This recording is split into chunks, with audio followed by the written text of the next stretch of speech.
길이요 진리요 생명이신 그리스도님 찬미 바르소서. 길이요 진리요 생명이신 그리스도님 찬미 바르소서. 일어나 아버지께 가서 말하리라. 아버지, 제가 하늘과 아버지께 죄를 지었나이다. 길이요 진리요 생명이신 그리스도님 찬미 바르소서.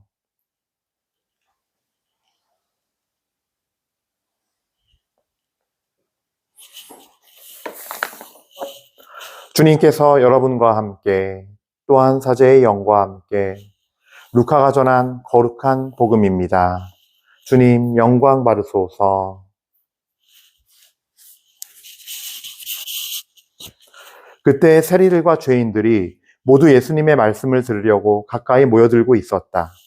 그러자 바리사이들과 율법학자들이 저 사람은 죄인들을 받아들이고 또 그들과 함께 음식을 먹는군 하고 투덜거렸다. 예수님께서 그들에게 이 비유를 말씀하셨다. 어떤 사람에게 아들이 둘 있었다. 그런데 작은 아들이 아버지, 재산 가운데서 저에게 돌아올 몫을 주십시오 하고 아버지에게 말하였다. 그래서 아버지는 아들들에게 가산을 나누어 주었다. 며칠 뒤에 작은 아들은 자기 것을 모두 챙겨서 먼 고장으로 떠났다. 그러고는 그곳에서 방종한 생활을 하며 자기 재산을 허비하였다. 모든 것을 탕진하였을 즈음 그 고장에 심한 기근이 들어 그가 곤궁에 허덕이기 시작하였다. 그래서 그 고장 주민을 찾아가서 매달렸다. 그 주민은 그를 자기 소유의 들로 보내어 돼지를 치게 하였다. 그는 돼지들이 먹는 열매 꼬투리로라도 배를 채우기를 간절히 바랐지만 아무도 주지 않았다. 그제야 제정신이 든 그는 이렇게 말하였다. 내 아버지의 그 많은 품팔이꾼들은 먹을 것이 남아도는데 나는 여기에서 굶어 죽는구나. 일어나 아버지께 가서 이렇게 말씀드려야지. 아버지, 제가 하늘과 아버지께 죄를 지었습니다. 저는 아버지의 아들이라고 불릴 자격이 없습니다. 저를 아버지의 품팔이꾼 가운데 하나로 삼아 주십시오. 그리하여 그는 일어나 아버지에게로 갔다. 그가 아직도 멀리 떨어져 있을 때 아버지가 그를 보고 가엾은 마음이 들었다. 그리고 달려가 아들의 목을 껴안고 입을 맞추었다. 아들이 아버지에게 말하였다. 아버지, 제가 하늘과 아버지께 죄를 지었습니다. 저는 아버지의 아들이라고 불릴 자격이 없습니다. 그러나 아버지는 종들에게 일렀다. 어서 가장 좋은 옷을 가져다 입히고 손에 반지를 끼우고 발에 신발을 신겨 주어라. 그리고 살찐 송아지를 끌어다가 잡아라. 먹고 즐기자. 나의 이 아들은 죽었다가 다시 살아났고 내가 잃었다가 도로 찾았다. 그리하여 그들은 즐거운 잔치를 벌이기 시작하였다. 그때 큰아들은 들에 나가 있었다. 그가 집에 가까이 이르러 노래하며 춤추는 소리를 들었다. 그래서 하인 하나를 불러 무슨 일이냐고 묻자 하인이 그에게 말하였다. 아우님이 오셨습니다. 아우님이 몸성이 돌아오셨다고 하여 아버님이 살찐 송아지를 잡으셨습니다. 큰아들은 화가 나서 들어가려고도 하지 않았다. 그래서 아버지가 나와 그를 타이르자 그가 아버지에게 대답하였다. 보십시오. 저는 여러 해 동안 종처럼 아버지를 섬기며 아버지의 명을 한 번도 어기지 않았습니다. 이러한 저에게 아버지는 친구들과 즐기라고 염소 한 마리 주신 적이 없습니다. 그런데 창녀들과 어울려 아버지의 가산을 들어먹은 저 아들이 오니까 살찐 송아지를 잡아주시는군요. 그러자 아버지가 그에게 일렀다. 얘야, 너는 늘 나와 함께 있고 내 것이 다 내 것이다. 너의 저 아우는 죽었다가 다시 살아났고 내가 잃었다가 되찾았다. 그러니 즐기고 기뻐해야 한다. 주님의 말씀입니다. 그리스도님 찬미합니다.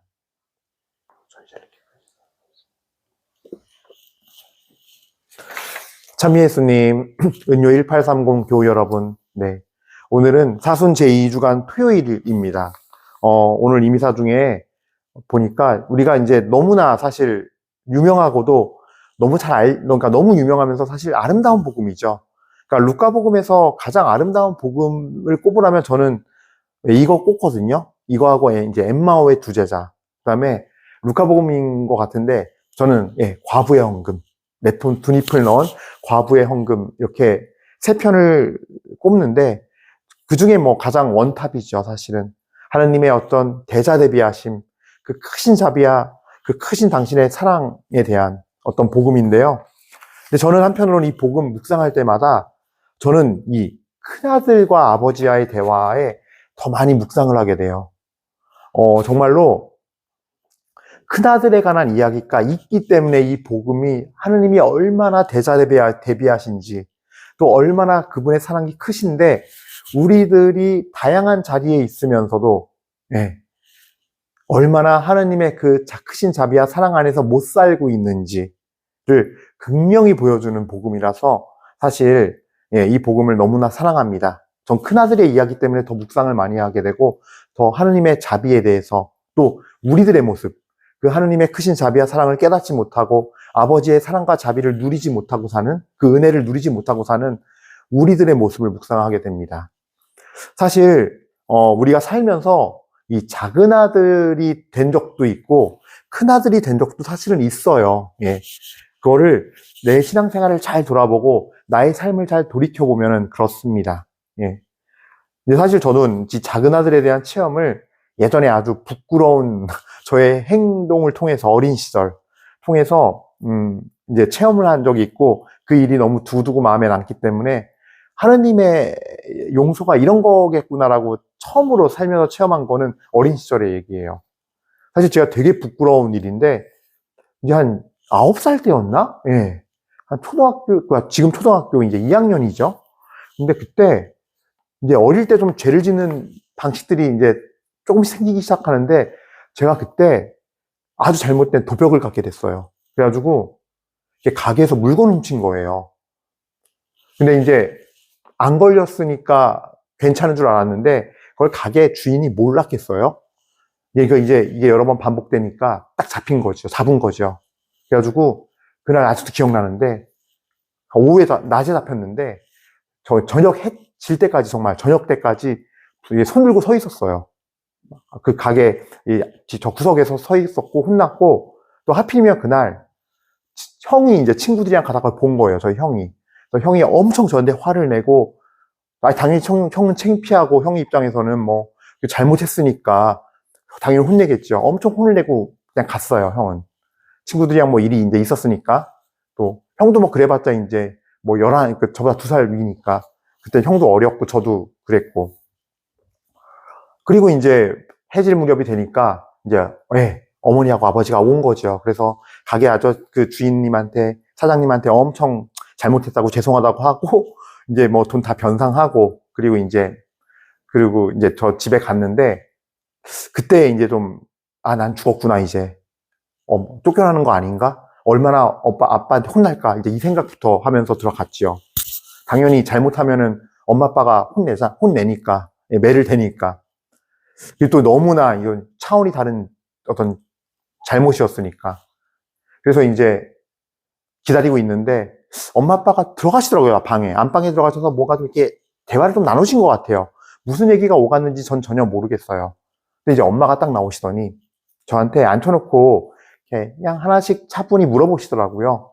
왜 그랬냐부터 해서. 그래서 이제 전 정말 뭐 어린 시절에 뭐 별거 있겠어요. 먹고 싶었다고 하니까 그러니까 다른 얘기는 안 하세요. 딱 하더니 그러면 엄마한테 말을 하지. 근데 이제 저희 부모님이 두 분 다 그때는 이제 일을 하시니까 집에 안 계셨거든요. 그러니까 뭐 아무래도 챙겨는 주시지만 늘 챙겨주는 거 똑같이 비슷하게 챙겨주셨고 그러니까 사실 지금 생각해보면 성장해서 생각하면 당연한 거거든요. 내가 이게 먹고 싫고 맛이 없으면 엄마 좀 다른 거 해주세요. 이렇게 하고 제가 징징거리고 따졌으면 되는데 뭐 항의하거나 건의를 드렸으면 되는데 그러지 않고 그냥 엄마는 그러고 가셨고 또 엄마가 바쁘시니까 그거 얘기하면 안 될 것 같고 나는 먹고 싶고 하니까 어린 시절에 그냥 충동에 이끌려서 그런 행동을 한 거죠.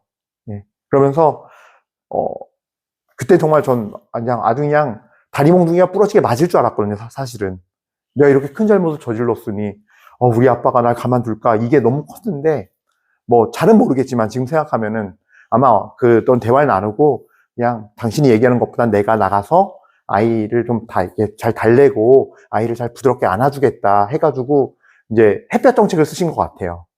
한번 이걸 가지고 너무 우리가 혼내면 얘가 엇나갈 수 있을 거 아니냐 상처가 되고 뭐 이런 마음에서 아마 어머님이 나오시고 아빠는 집에 그냥 방에 가만 계시고 저를 어루시고 달래시고 그리고 그냥 이렇게 안아주셨던 것 같아요.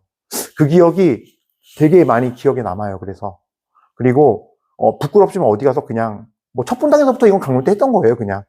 그랬던 적이 있었다라고. 하지만 제가 용서란 게 뭘까라고 했을 때 용서를 명확하게 이렇게 피부로 체험한 건 그게 어린 시절 처음이었어요. 예. 정말 지금까지도 평생 기억에 남는 거고, 작은 아들이, 복음의 작은 아들은 더 한 일이었지만 사실은 더 큰 사고를 저지르는 거지만 아마 느낌과 마음은 어린 시절에 나와 비슷할 것 같아요. 예. 저도 난 이제 죽었구나. 나 쫓겨나면 어떡하지? 쫓겨나면 어떡하지 생각도 했어요. 예. 많이 맞고 무서웠고 많이 맞을 것 같아서 그리고 나가라고 할까봐 그게 진짜 무서웠었어요, 사실은. 하지만 이 작은 아들은 정말 더 겸손하고 용기가 있죠. 예.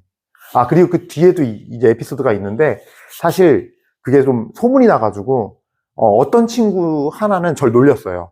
막 이렇게 막 야 그랬어 막 그러고 막 도둑놈이야 막 하고 친구들인데서 그랬는데 사실 그때 물론 뭐 그 이후로 저를 지속적으로 집단 따돌림을 가한다거나 하지 않기도 했고 그다음에 두 번째로는요 그 말을 들었을 때 마음은 아팠지만 내가 사실이었고 내가 잘못한 거였고 무엇보다 엄마 아빠가 날 용서했으니까 제가 그거를 그때 그 상황을 모욕적이고 창피했지만 견뎠던 것 같아요.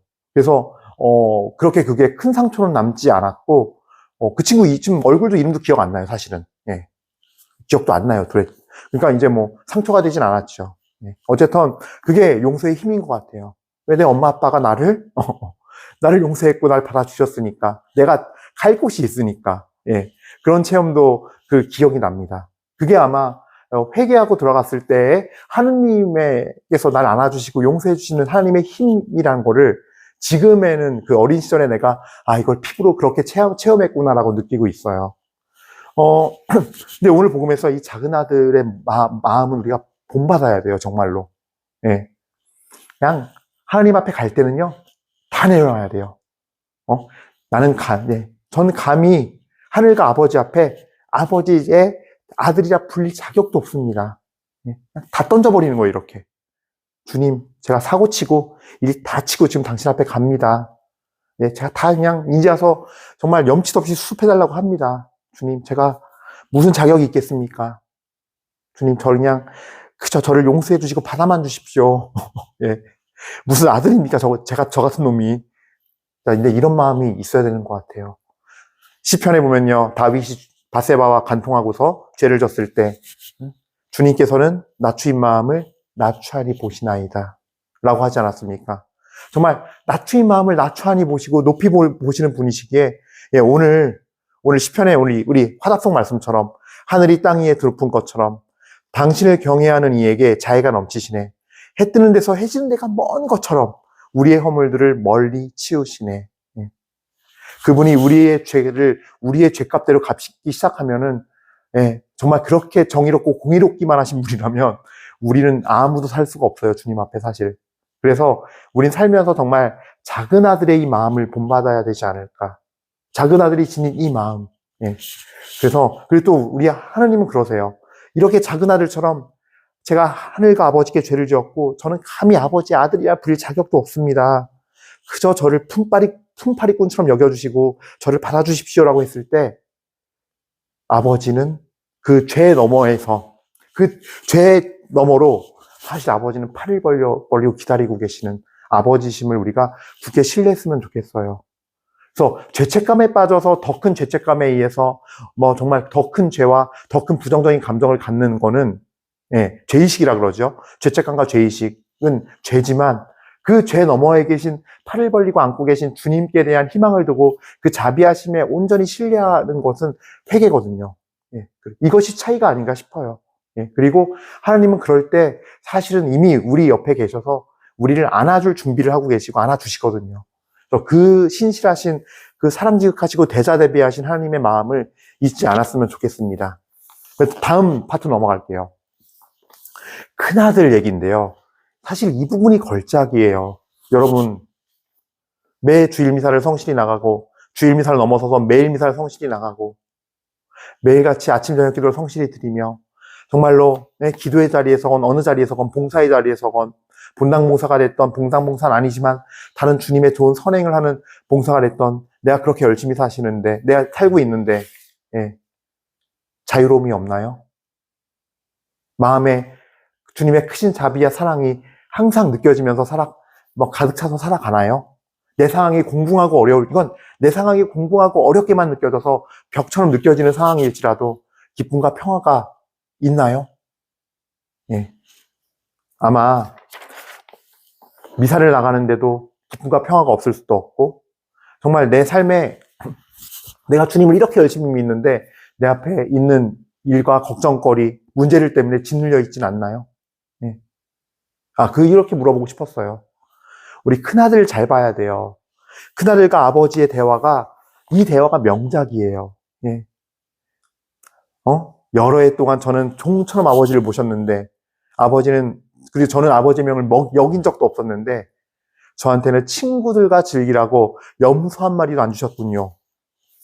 이 말이요, 잘 들으면 아버지가 정말 냉혹한 분이어서 나한테는 친구들한테 놀라고 염소도 안 줬다는 표현을 쓰는 것처럼 들려요. 근데 아버지께서는 너무 안타까워서 뒤에서 다음에 이렇게 일러요. 얘야, 너는 늘 나와 함께 있고 내 것이 다 네 것이다. 우리는 주님의 자비와 자애를 누리지 못하고 살 때 매일 미사를 나가도 매일 기도를 해도 매일 뭘 해도 다 소용이 없는 거예요. 예. 자유를 누리지 못하면 예. 다 소용없는 거예요. 뭐가 안 되니까? 이 큰아들과 아버지의 관계가 제가 봤을 땐 종처럼 일했다 그랬는데 아마 큰아들은 이미 종으로 살았을 거예요, 스스로가. 아들이 아니라. 주님이 내 아버지고 나에게 모든 걸 주시는 거고 아버지의 것이 내 것임을 모르고 종으로 산 거예요. 종처럼 산 게 아니라. 어떠신가요? 여러분들, 주님과 인격적인 관계가 큰아들과 아버지는 없었거든요. 없었단 얘기예요. 인격적인 관계가 있었으면 나는 아들이지, 내가 이 집의 상속자고 이 집의 사람이지, 내 아버지 거지, 아버지께서 다 내 것처럼 쓸 수 있게 해주시지 우리 아버지는 하면, 아빠 저 오늘 이렇게 일을 했는데 좀 친구들이 많이 도와줘서 수고했거든요 오늘 특별히. 그래서 좀 염소 한 마리라도 좀 해주세요. 그냥 보내기 좀 창피하잖아요. 제가 애들 앞에 뭐가 됩니까? 이러면서 할 수 있는 거거든요. 네. 왜 아버지가 내 아들 친구들이 와서 도와줬는데, 내 아들 같은 애들이 도와줬는데 그거 하나 못 해주겠어요? 그렇게 먹을 게 풍성이 넘치고 그 많은 종들도 다 먹고 남는데. 예. 그러니까 인격적인 만남이 안 이루어진 거예요. 미사를 매일 해도 기도를 매일 해도 인격적인 만남이 없어서 그 감사함이 없고 그 자비와 자의 영적인 기쁨이 없으면 당연히 내 앞에 문제만 앞에 놓인 것만 보이고 내 앞에 두려운 일만 놓인 것만 보이고 그래서 두려워 떨게 되고 내가 종살이하는 삶을 사는 거죠. 미사 때에 와서 성전에 와서 성체도배려도 종살이하는 느낌이죠. 우리 큰아들, 우리 저 며느리 저거 어째? 우리 집에 지금 빚이 저거 1억이 되는데 저거 어째? 짓눌려 사는 거죠. 그것과 관계없이 정말로 올리브에는 나무가 열리지 않고 외양간에 소가 없고 다 허물어져도 난 주님 안에서 기뻐하리라. 난 주님을 찬송하며 감사하고 기뻐하며 춤을 추리라. 라는 호세아 예언서의 말씀처럼 안 되는 거죠. 예. 우리 큰아들인 경우는 되게 많아요. 이 큰아들 이야기가 있어서 진짜 걸작인 거예요. 그래서 우리는 그냥 주님 말씀 열심히 듣고 이 교회 울타리 안에서 열심히 막 기도하고 봉사하고 사는데도 큰아들도 아버지와의 그 관계를 못 맺었기 때문에 사실은 죄에 사로잡혀 종으로 산 거고 그걸 회개해야 되는 게 큰아들이에요, 사실은. 그래서 이 복음이 걸작이라는 거예요. 예. 진짜 하나님이 양쪽 다 챙기기 바쁜 거예요, 우리 하나님은. 양쪽 다 대자대비하게 문을 열어놓고 계신 거예요. 예. 작은 아들에 대해서 갖는 마음과 큰 아들에 대해서 갖는 마음은 상황은 다르지만 같으신 거예요. 얼마나 안타까울까요, 그 아들을 볼 때. 이거 다 네 건데 좀 누리지, 이거 사. 지금 그 앞에 지금 그 앞에 그 염소똥 싼더미처럼 싸는 거, 그거 진짜 치우기 더럽고 힘들다고 인상 쓰고 있냐. 저희 가서 그냥 저기 기계 좀 갖고 가서 밀어. 내 거 있잖아. 하는데 그냥 혼자서 그냥, 아유, 우리 아버지 하면서 그냥, 우리 아버지는 내가 이렇게 고생하시는 거 아나 모르면서 혼자 그냥 그 똥밭에 삽질하고 있고, 어쩌면 우리 모습이 그런지도 몰라요. 예. 그거 지적하시는 거예요, 하느님은. 얘야, 네 마음, 네 생각대로만 보지 말고, 듣지 말고, 말하지 말고, 믿지 말고, 좀 둘러보렴. 다 아버지의 사랑 아니냐. 이거 다 아버지 것이야. 네 거야, 그게. 그리고, 그 은혜를 누리며 살렴. 뒤를 돌아보고 옆을 돌아봐라. 사방팔방 뛰어다녀봐. 다 네 거야. 내가 너에게 기꺼이 준단다. 예. 그런데 우리는 그거를 받아들이지 못하고 내 세계에 갇혀서 벽을 쌓고, 예. 내 방식대로 주님 믿고 내 방식대로 해석하고 말씀을 내 방식대로, 그래서 내 뜻이 하나님의 것이냐 행사하고 내 개똥철학을 가지고 이것이 성령의 은혜로 깨달은 거라고 얘기하고, 심지어는 예. 그렇게 외골수의 신앙, 예. 하느님의 이 나라의 은혜로운 나라에, 하느님의 이 은혜롭고 넓고 큰 대자대비한 정말 널찍한 이 모든 것이 갖춰져 있는 이 땅에서 혼자서 1평짜리 구덩이를 계속 파고 있는 거죠. 죽음의 늪, 절망의 구덩이를, 죽음의 구덩이를. 그래서 예, 아버지와 인격적인 관계를 다시 갖도록 합시다. 그분은 신실하시니 작은 아들이 매달린 것처럼, 만약에 우리도 그 작은 아들의 마음을 분말아서 내가 큰 아들 위치에 있다면 작은 아들이 되시면 돼요. 그냥 그 안에서 주님, 제가 정말 혼자서 내 뒤에 계시고 내 옆에 계시고 오른쪽 왼쪽을 둘러봐도 계신 당신 아버지를 못 보고 아버지를 아버지라 부르지 않고 저 혼자 종이 되어서 억눌려서 매여서 살았습니다. 그리고 저 혼자서 이 넓은 땅을 바라보지 않고 혼자서 구덩이 파고 앉았었습니다. 죽음으로 가는지도 모르고 절망으로 가는지도 모르고, 예. 정말로 작은 아들처럼 주님, 저도 이제 다 내어놓겠습니다 하면요, 예수님은, 우리 주님은, 우리 아버지 하느님은 살찐 송아지를 잡아다가 또 나를 위해서 잔치를 베풀어 줄 거예요. 큰아들인 나를 위해서도. 예. 어쨌든 이 루카복음은 그래서 이 15장의 말씀은 너무나 많은 걸 얘기해요. 사실 이 두 아들의 비유는 정말 우리 모습을 양쪽 다 볼 수 있게 해줘요. 이거는 내 얘기예요. 두 아들이 다 어떤 사람을 지칭하는 게 아니라 그냥 내 안에 있는 내 모습, 두 가지 모습을 지닌 나. 그러면서 신앙생활을 하고 하루하루 살고 있는 나의 모습입니다. 그래서 다시 한번 우리 모두 대사대비하신 주님, 그거를 굳건히 믿고 정말 내 앞에 있는 벽과 내 앞에 있는 죄의 장벽 앞에도 그걸 넘어가면은, 그 뒤를 보면은 주님이 항상 계시다는 거 잊지 말고 그분의 사랑에 감사하면서, 그 은혜에 감사하면서 살아가는 오늘이 되었으면 좋겠습니다. 자, 강론 마치면서 알죠? 오늘도 주님과 함께 크로스, 십자가를 잘 지고 십자가의 은혜를 누립시다. 잠시 묵상하시겠습니다.